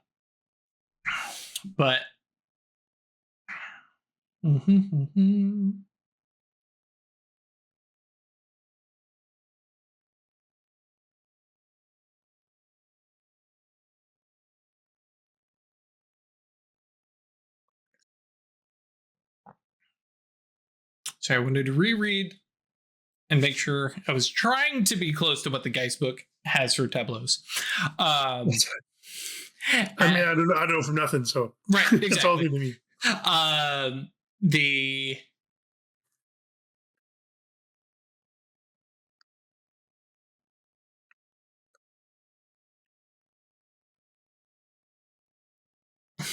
Okay. The search continues along the beach. Little quiet conversation, but it definitely has shifted into hushed tones. Like, you're not hunting anything, I almost said living, that's active and moving, right? You're hunting a space, a place, a thing. But once Weeping Hunter takes that lead there, like the shift moves from the conversational casual trip down the river into something different. And eventually, after probably a couple hours, Weeping Hunter pulls up and stops, and Thomas steps into him, and together they point over, and you can see like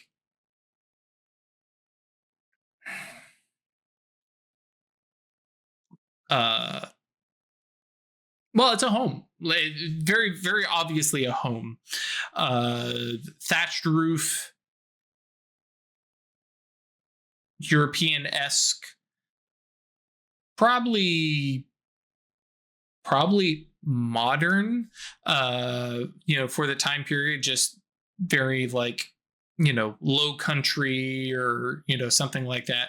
Hasn't quite got to, the more manufactured shingles, or maybe it's just more rural.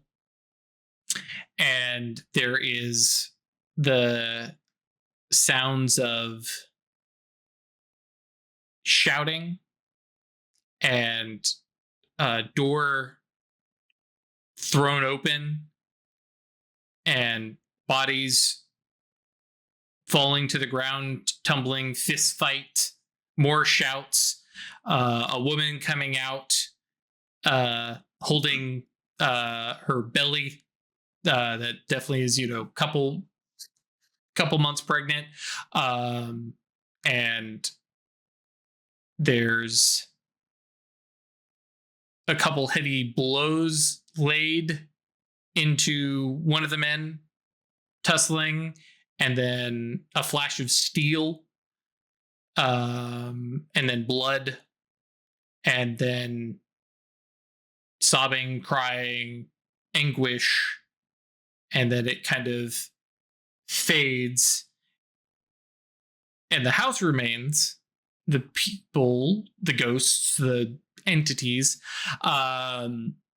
disappear, and then you see those same two men fade into existence, walking arm in arm towards the home, talking and laughing, and stepping into the home,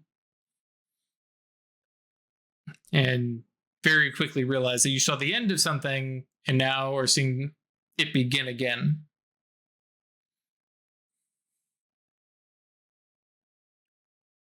Yeah, and I don't have time sight to get an idea of how much time has passed between those two events. Because they probably didn't just go in one evening from being arm in arm to coming to blows. This could theoretically be like a months-long journey, right? Generally speaking, and just to give you the idea, most of this stuff, they are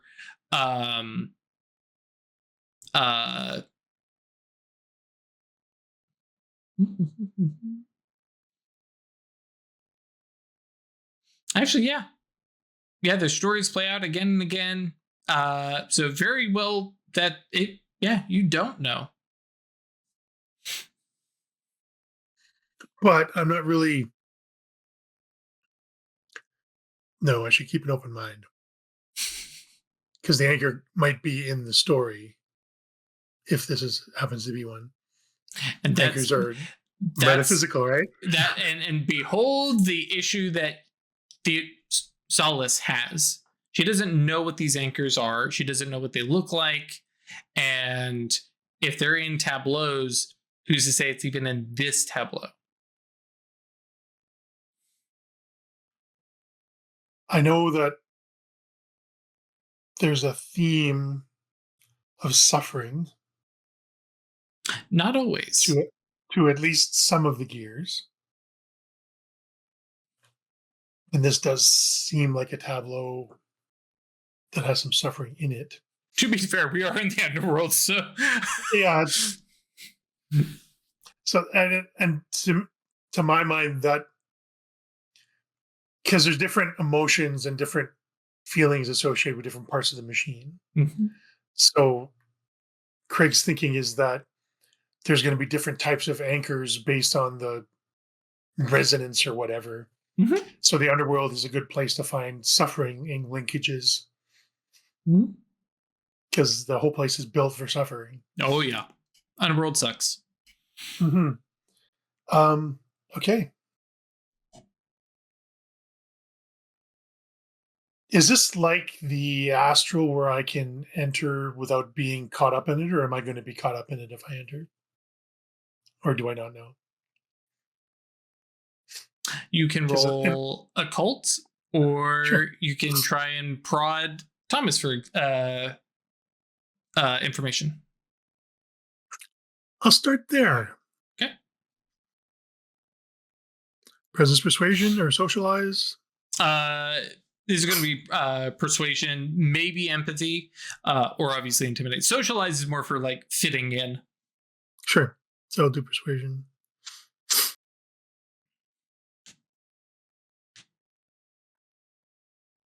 That's 0 successes. Okay. Yeah, Thomas looks over and shakes his head. He is like, hey, I brought you here. If you want to go in and find out how it works, you're welcome to. All right. And this is kind of what Theo or Solace came here to do.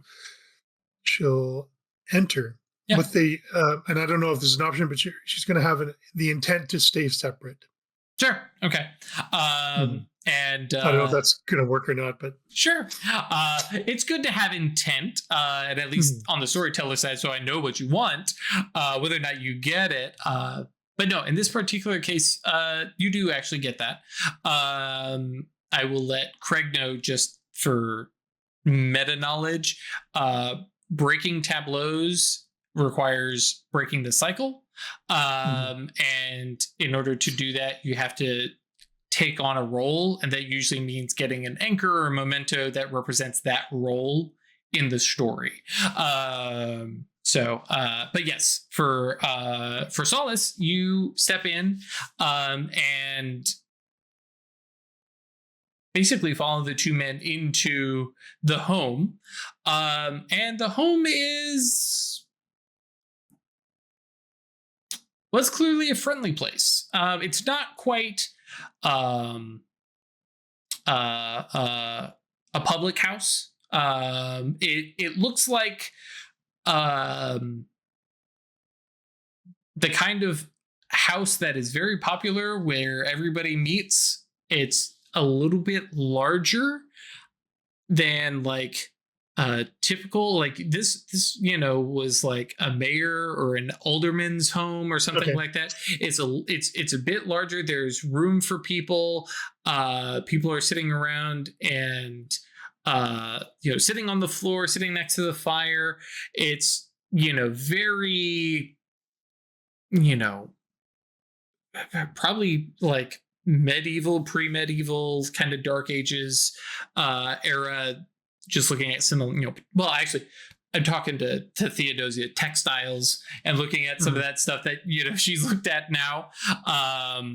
And yeah, people are. That's at the time, but obviously you have a much older vintage. Oh yes, and the two men that you had seen are sitting and they're drinking and they're talking, and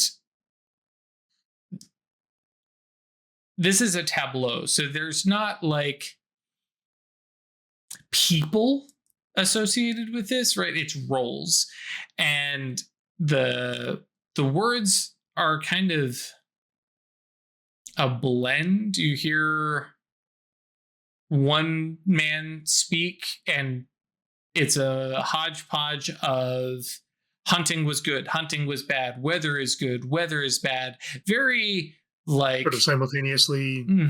Just like they're having a conversation. The man is talking with him and commiserating or agreeing, and just like very clearly these two men are friendly with each other. They're drinking together. They're talking with people.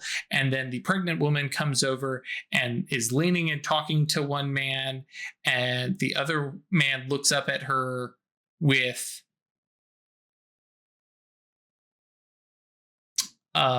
desire. I'm trying to find a slightly more wholesome way to say that. We'll say love. Admiration? Yeah, we'll say love, sure. As, she's, standing there with clearly her husband, right? And like, even as you watch, the faces are kind of indistinct. There's a beard, there's not a beard.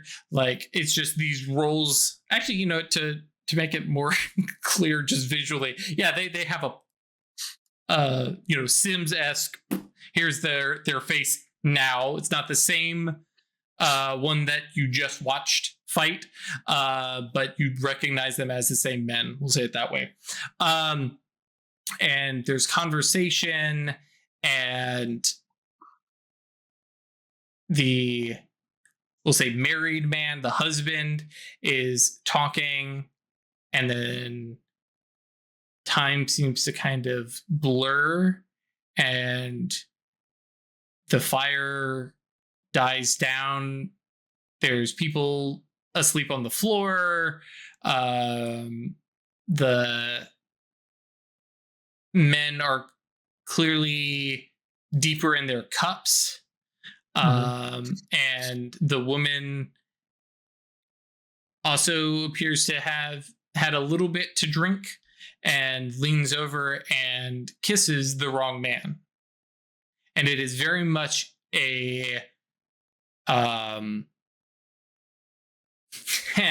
slip of the tongue, so to speak, of letting, and then there's harsher words, and it's not to the woman. It is accusations the woman standing back, hand on her stomach.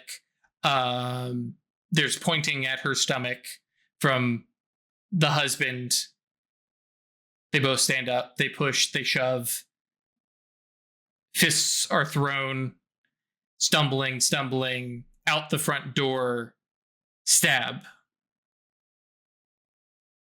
And then suddenly you are left in a completely empty public house, for lack of a better term. Nothing to during with Mage Sight.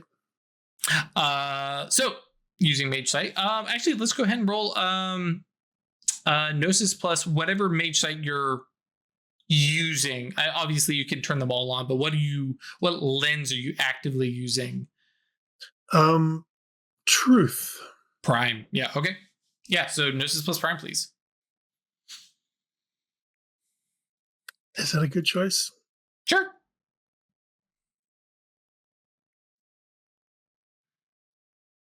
Four successes. Yeah, looking through here, nothing stands out as being the thing, as the anchor.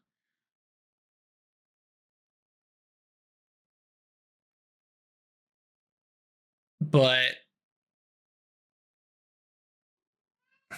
hello, sir.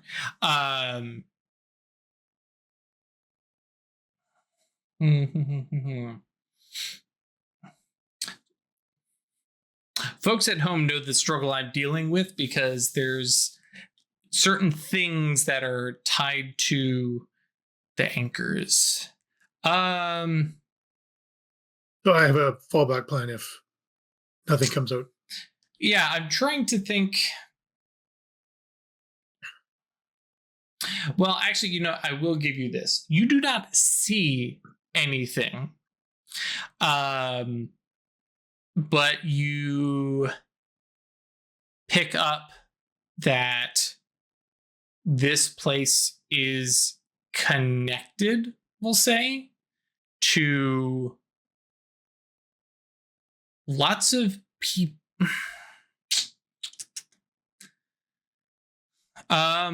This isn't a specific story. Correct. This is representative of a class of stories. Yep.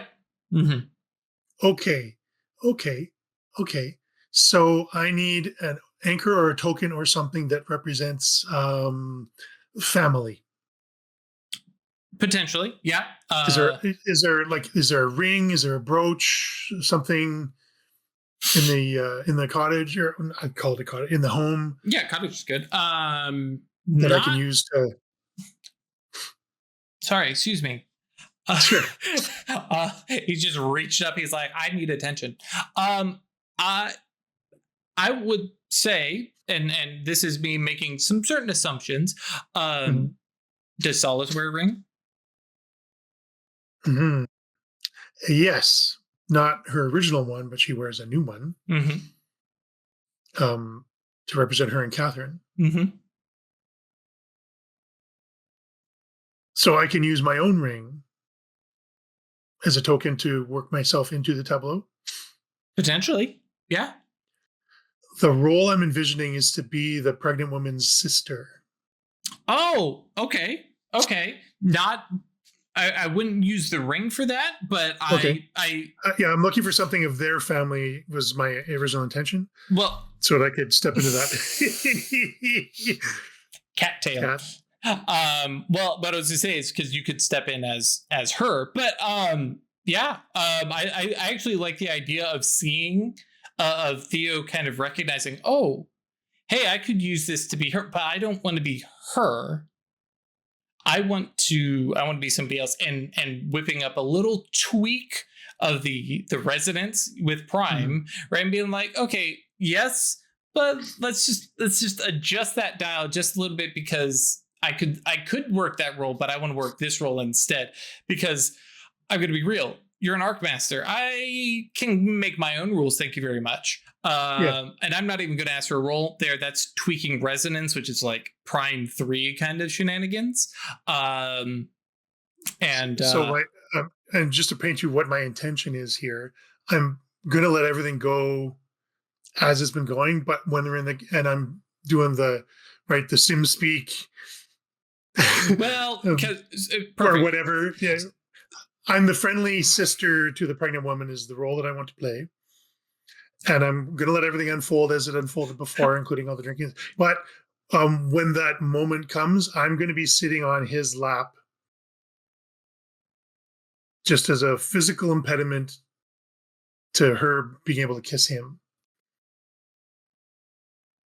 Interesting. Okay. Do you think that's a good idea?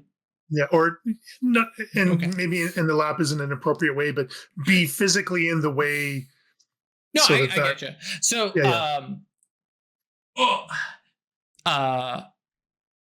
Yeah, because I just looked up what time it is. So, we will not do a cliffhanger here, but I like this idea.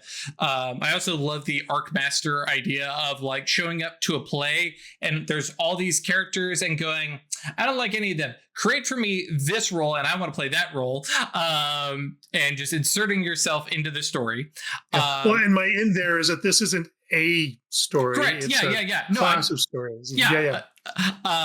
So you tweak, this ring, and to make it represent, this, a marriage, and then be like, yeah, but I'm coming in as the sister. It's like, okay, the sister-in-law, we'll say, just to Sure. And then suddenly Theodosia does not exist. You are, give yourself a name. Kalo, I think it was. Sure. Yeah. Kalo works. And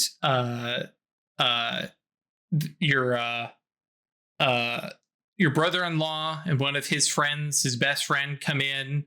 You're happy to see him. Your sister is there. She's looking radiant. I'm here to help my sister through the final stages of her pregnancy. Yep. So I'm helping serve. And yeah. And she's not like a waitress or anything. She's there to relax and stuff like that too, right? And so it's just the four of you having a good time, talking. His friend is kind of cute. You've had thoughts before, but and you dropped into this role, but then all of a sudden, and you've seen how his friend looks at your sister, and you think, it's good that she picked her husband, leaving him for you, but the way he still looks at her, like he missed out and wanted her, and you definitely get that sense of well, hang on, is there something going on between the two of them? There's no way. And as the night passes and the fire gets dim and people are more drunk and you've had a few drinks, and it's not like you're drinking to get drunk, it's just this is the safe thing to drink instead of water, and the men are deep in their cups, and the best friend is making comments about how beautiful she is now that she's pregnant. She's still beautiful. Oh, I feel like a whale. Some pregnant woman deprecating comments.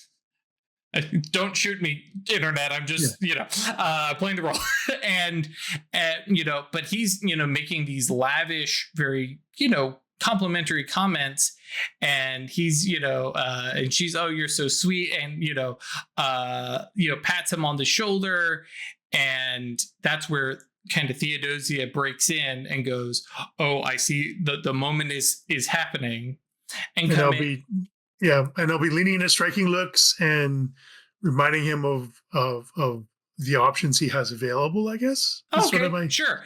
Yeah. I was leaning on the sisterly thing of just coming in and supporting her and talking about, oh, you don't look that way. And, again, the physical blocker to avoid that kiss, which is great. And nobody gets stabbed. But there's a butt there. I could see it coming. But time moves on.